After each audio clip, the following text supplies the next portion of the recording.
The port. Only my children were missing from the passenger list. My mother smiled. Oops, family-only booking. My sister grinned. Thanks for the ride, saved me a taxi fare. My son teared up. Mom, am I not family? I held his hand and walked away. Days later, they begged for help. The morning sunlight streamed through the window of Amy Wilson's high-rise apartment in San Francisco, gently illuminating her face. She had already completed half of her morning routine. Taking a sip of coffee, she organized the day's schedule in her mind. As an accountant for a major corporation, her days were always meticulously planned. Mom, I can't get my tie right, Aiden's voice called from the bedroom. Amy smiled, set down her coffee cup, and headed to her son's room. 10-year-old Aiden stood in front of the mirror wearing his school uniform. His blue eyes and brown hair were the spitting image of his father Michael, who had died in an accident 5 years ago. The resemblance sometimes brought pain to her heart, but it was also a great comfort. Come here, Amy said gently, kneeling in front of Aiden and taking his tie. Watch carefully. It's important to learn how to do this. While her nimble fingers tied the tie, Aiden watched with a serious expression. He was quick to understand things and always curious. He seemed to have inherited Michael's intelligence and her practical nature. Grandma said she'd call today, Aiden said. She mentioned something special. Amy paused for a moment. The word special from her mother, Carol, often had hidden intentions. Since her husband's death, Carol had been obsessed with maintaining her position in society. Her showy and domineering personality always pushed Amy to blend more with high society. I see, something like that, Amy replied lightly, finishing the tie. There, perfect. Breakfast is ready. Let's eat quickly. On her way back to the kitchen, her smartphone rang. Her sister Vanessa's name appeared on the screen. Amy answered with a sigh. Amy, did you hear from Mom? Amazing news. Vanessa's voice was high with excitement. Vanessa had jumped from job to job and currently worked at a high-end boutique, but spent most of her salary on designer items and social events. Her spending habits were a source of tension within the family. But Amy loved her sister and tried to support her as much as possible. I haven't heard yet. Mom said she'd call today. Oh, you're always behind. Mom has booked a Caribbean cruise. For all of us. Amy raised her eyebrows in surprise. A cruise? How? Her mother pretended to live a wealthy lifestyle, but in reality, she lived on the pension left by Amy's late father and monthly support from her ex-husband Bill. A cruise should have been far beyond her budget. You know Mom's friend Judith who works at the travel agency? She got us a special discount. It's a family discount, so you and Aiden have to come with us. Amy leaned against the kitchen counter. Adjusting her work schedule and taking Aiden out of school wouldn't be easy. But after Michael's death, her mother and sister had at least on the surface supported her. She felt indebted to them. When is it? Next week. Sorry for the short notice, but we can't miss this opportunity, right? Amy thought deeply. Recently, she had begun repairing her relationship with Michael's parents, Robert and Martha Wilson. After Michael's death, she had temporarily distanced herself due to grief and loss, but she now wanted to nurture the bond with the grandparents for Aiden's sake. I'll think about it. I'll decide after I talk to Mom about the details. You're always like that. Sometimes things don't have to go according to plan, Vanessa complained. After hanging up, Amy shook her head. Her sister was always impulsive, with no planning skills. In contrast, Amy was cautious, always thinking carefully, especially about matters concerning her son's future. Aiden came into the kitchen and grabbed a cereal bowl. Mom, was that Grandma calling? No. That was your aunt. Grandma and them are planning a cruise. Wow! Aiden jumped up excitedly. Are we going too? Amy smiled at her son's joy-filled face. He rarely took vacations. After Michael's death, she had immersed herself in work, making financial security her top priority. Aiden might have paid the price for that. Maybe.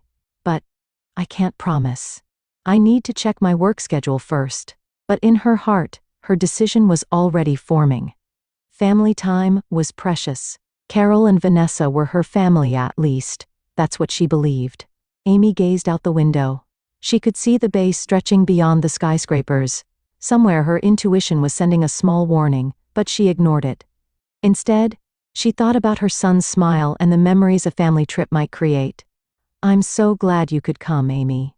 Carol placed her hand on her daughter's shoulder. San Francisco's port basked in the morning sunlight, bustling with activity. The luxury liner Ocean Princess was docked at the pier, its massive white hull gleaming against the blue sky. Amy nodded with a smile. I'm surprised you planned such a wonderful trip, Mom. Life needs some enjoyment, Carol said. She wore designer sunglasses and a flashy hat, drawing attention from other passengers, especially for someone like you who's always working. Vanessa, wearing a flashy summer dress, was taking selfies repeatedly. I can get the perfect Instagram post with this background, she exclaimed excitedly. I heard there are celebrities on board. Aiden looked up at the ship, his eyes shining. It's so big. Is there a pool inside? Of course, young man, Carol answered indifferently. Her eyes were already scanning the other passengers on the pier, particularly the male passengers. Amy put her arm around Aiden's shoulders and explained, there's a pool, a movie theater, and activity rooms for children. Taking time off and allowing Aiden to miss school hadn't been easy, but Amy was satisfied with her decision. Seeing Aiden's excited expression made it all worthwhile. Time for boarding procedures, Carol said. She was whispering with Vanessa, and both seemed satisfied about something, smiling. Amy felt a bit nervous. Do we have everything? Passports? Vanessa rolled her eyes. You don't always have to worry so much. Just enjoy yourself. At the boarding counter, uniformed staff greeted them with smiles. Good morning. May I have your reservation number, please? Carol confidently presented the reservation confirmation. The Wilson party. While the staff verified the information, Amy looked around. There were many other families, with children jumping around excitedly.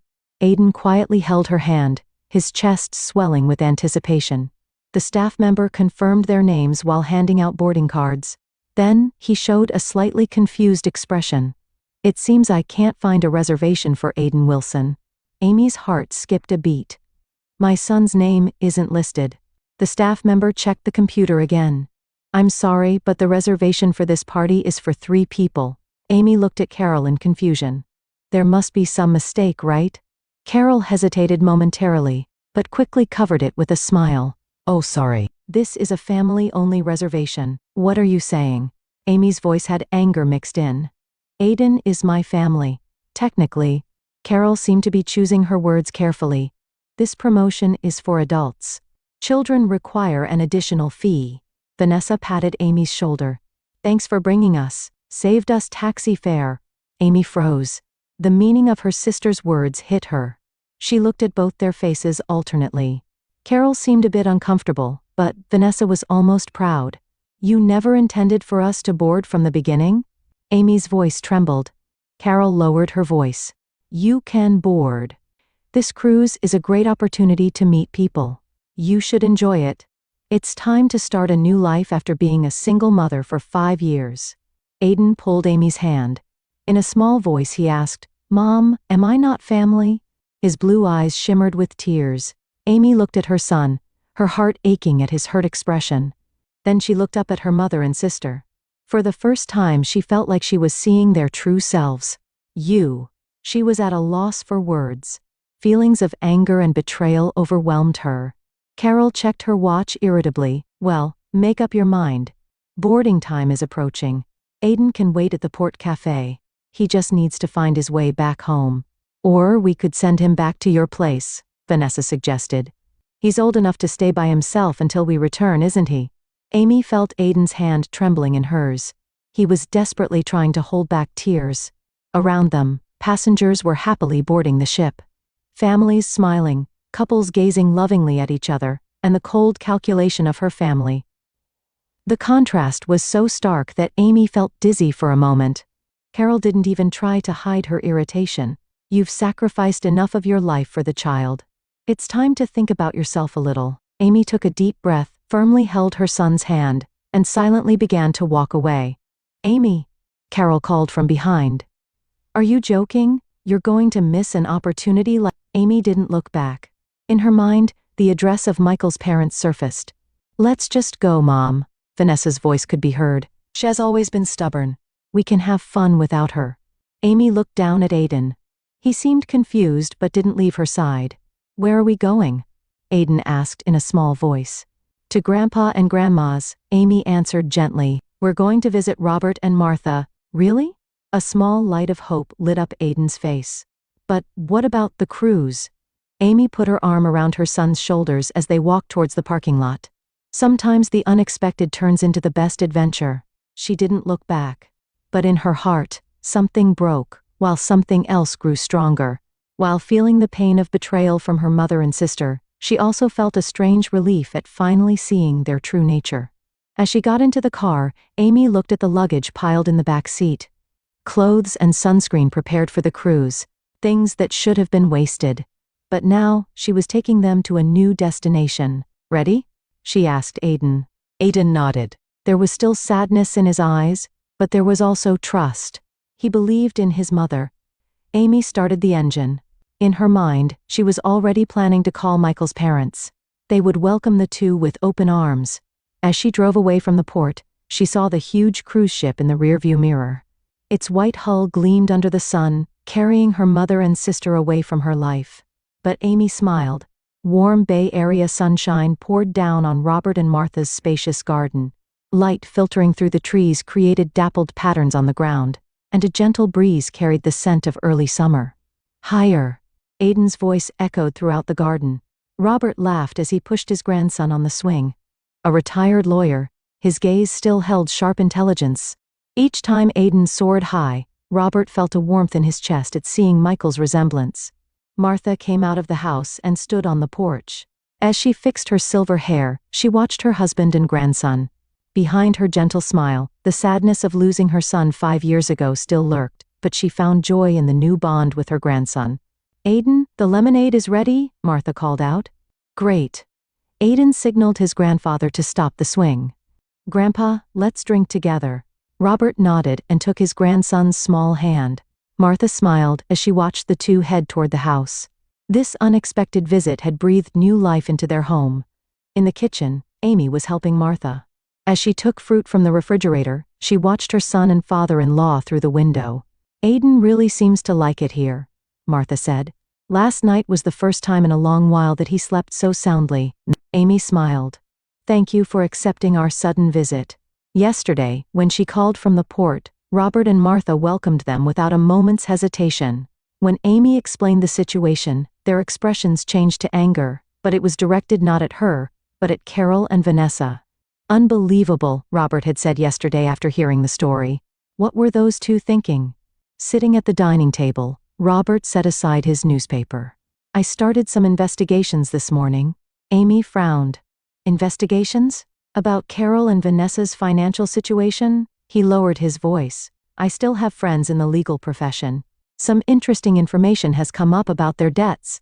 Martha lightly tapped her husband's arm. Robert, let's not talk about that now. She turned to Amy. We've planned a wonderful vacation for you. Let's go to our cottage along the Santa Cruz coast. Aiden will love the ocean. Amy's heart swelled with gratitude. This was what family meant. People who offer unconditional love and support. The doorbell rang, and Amy turned in surprise. While Martha went to answer, Amy felt anxious. Amy. Martha returned to the living room. It's your father. Amy was surprised. She hadn't been in contact with her father for months. Even after divorcing her mother, Carol, he continued to provide regular financial support. This had created subtle tension in the relationship between Carol and Amy. Bill, Robert stood up and shook hands with him like an old friend.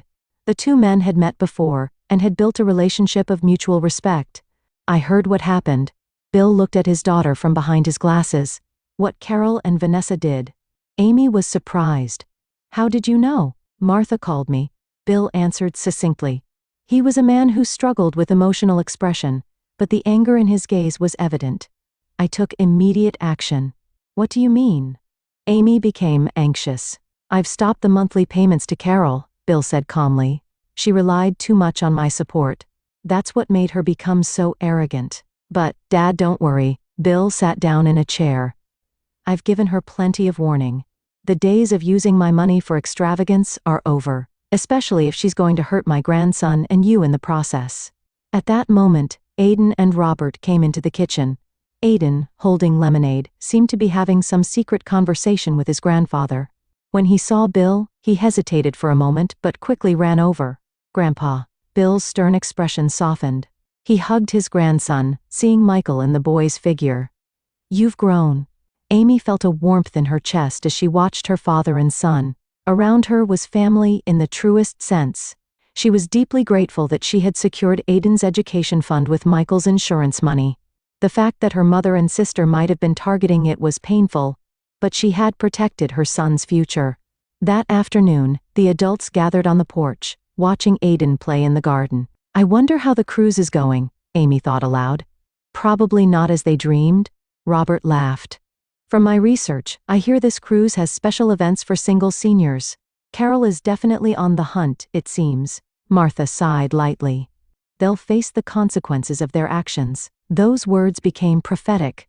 A few days later, Amy's smartphone began receiving consecutive calls from an unknown number. She continued to ignore them, but eventually, a text message arrived. Please, I'm in terrible trouble. Help me.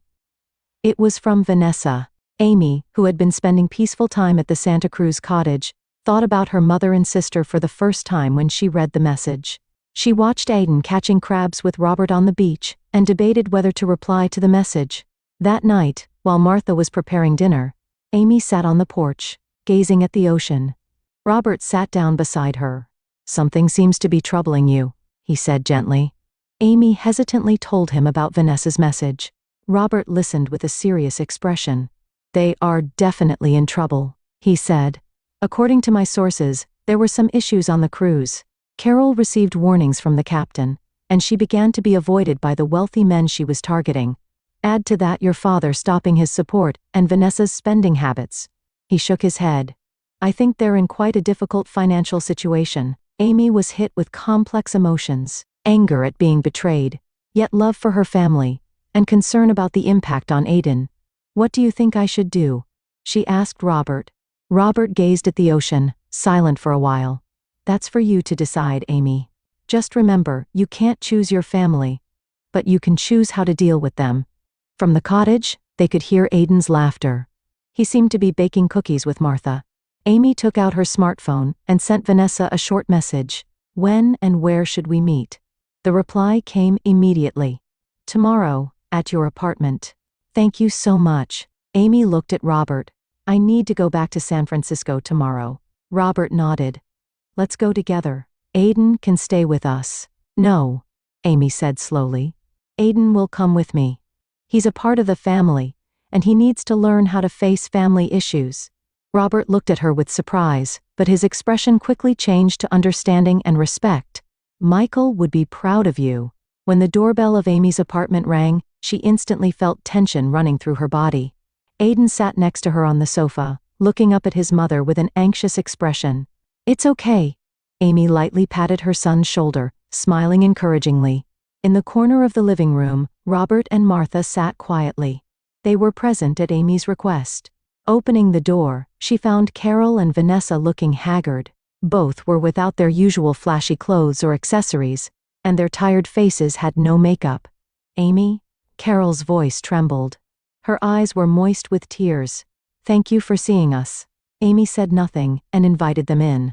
When they entered the living room and noticed Robert and Martha's presence, they momentarily faltered.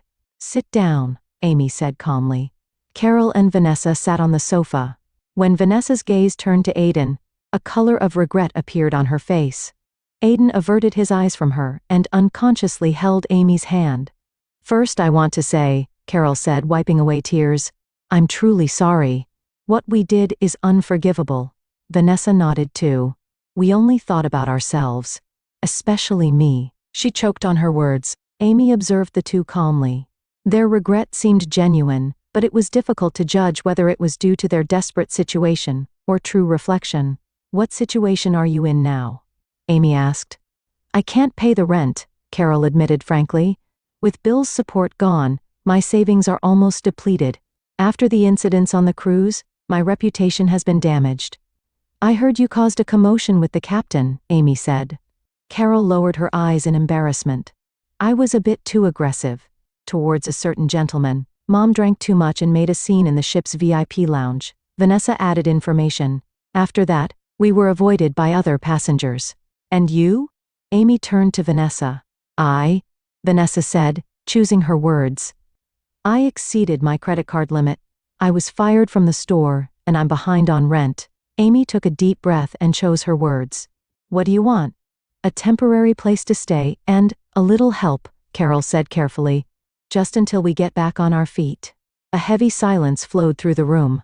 Robert cleared his throat, asking permission to speak. From a legal perspective, he began quietly.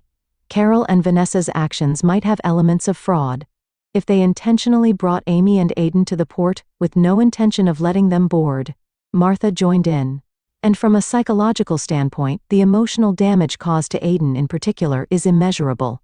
Carol and Vanessa were at a loss for words, staring only at the floor. Then, an unexpected voice spoke. I want to forgive Grandma and Aunt. Everyone looked at Aiden. The 10-year-old boy stood up quietly, taking a deep breath as if to gather courage.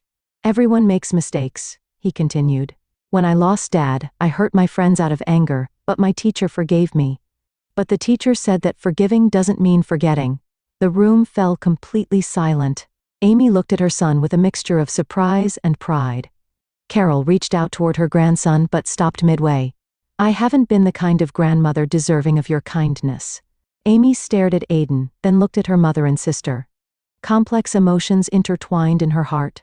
Anger, the pain of betrayal, but simultaneously, the beauty of the mercy Aiden had shown. I can't give an answer right away, Amy finally said. But Aiden's words carry weight. Complete forgiveness is still difficult, but I'll consider conditional assistance. Robert and Martha exchanged surprised looks but quickly showed understanding. Together, they had walked the difficult path of forgiving the person responsible for the accident that took Michael's life. They knew firsthand that forgiveness brings healing. I'll give you a 1-year grace period, Amy continued. During that time, I want to see sincere efforts towards independence and relationship repair. Hope returned to Carol and Vanessa's faces. What are the conditions? Vanessa timidly asked. First, both of you will receive vocational counseling, Amy stated clearly, and create a debt repayment plan. I will provide financial assistance, but it's not unlimited. And most importantly, she looked toward Aiden, becoming a real family for him. That's not a right but something earned through effort. Carol nodded. In her eyes now, true regret and determination were visible. I promise, Vanessa also agreed. Thank you for the chance. I won't betray you. Amy didn't fully believe yet, but she chose to have hope. Family bonds can be reconnected, even if broken, sometimes coming back stronger. Aiden stood up from the sofa and quietly approached Carol and Vanessa. Can we all have dinner together? He asked. Mom's lasagna is really delicious. Amy smiled as she felt the tension in the room gradually dissolving. She knew this wasn't complete reconciliation, that it would take time to regain trust. But today was a step toward a new beginning. 6 months later, San Francisco's autumn sunlight was painting the city gold. Looking out the office window, Amy reflected on the changes over the past half-year. The phone rang, pulling her back from her thoughts. It's your mother, the secretary announced. Thank you. Put her through, Amy said, taking a deep breath. Amy, Carol's voice had shed its former arrogance. Can I attend Aiden's baseball game this afternoon? Of course, Mom, Amy smiled. I'll finish work early. Carol now volunteers at a local senior center. What began as court-ordered community service had gradually become meaningful to her. Interaction with less fortunate elderly people was slowly changing her values. After hanging up, Amy received a text message from Vanessa on her cell phone. Want to go shopping for Aiden's birthday present together? Do you have time this Saturday? Vanessa had changed too. She had joined a vocational training program and started an internship at a small accounting firm. It wasn't a position Amy had arranged, she had found it herself. Her spending habits weren't completely cured, but she was seriously adhering to her debt repayment plan. Weekend dinners at Amy's home had become a tradition. Michael's parents occasionally participated, and the tension with Carol was gradually easing. Of course, sometimes old habits would surface. Carol might start gossiping about a wealthy widow in the neighborhood, or Vanessa might show up wearing expensive brand items. But the biggest change was seen in Aiden. Now 11 years old, he was more confident, with good relationships at school and with friends. Having overcome the family crisis, he had developed strength and compassion. That evening, after Aiden's baseball game, they held a small picnic in the park. "Look what I found, a photo," Martha said, opening an album. There was a picture of Michael as a child. "He looks just like Aiden." Carol peered at the photo and quietly nodded. "He really does." She gazed at her grandson, seeing the late son-in-law's likeness in his face. "I may have been avoiding seeing it all this time." Robert sat down beside her, beer in hand. "People can change. Rather, people are constantly changing." "Yes," Carol quietly agreed. "In my case, the change for the better came too late, but it's never too late." Amy joined in. "What matters is how we walk from here." Aiden began to get bored with the adults' conversation and ran off to play with other children. Watching his figure illuminated by the sunset, Amy felt her heart warm. The definition of family had forever changed for her. It wasn't just blood ties but supporting each other, encouraging growth, and sometimes showing tough love. And most importantly, what Aiden had taught her. The possibility of forgiveness and new beginnings. The late autumn wind danced around them, seeming to carry hope for the future.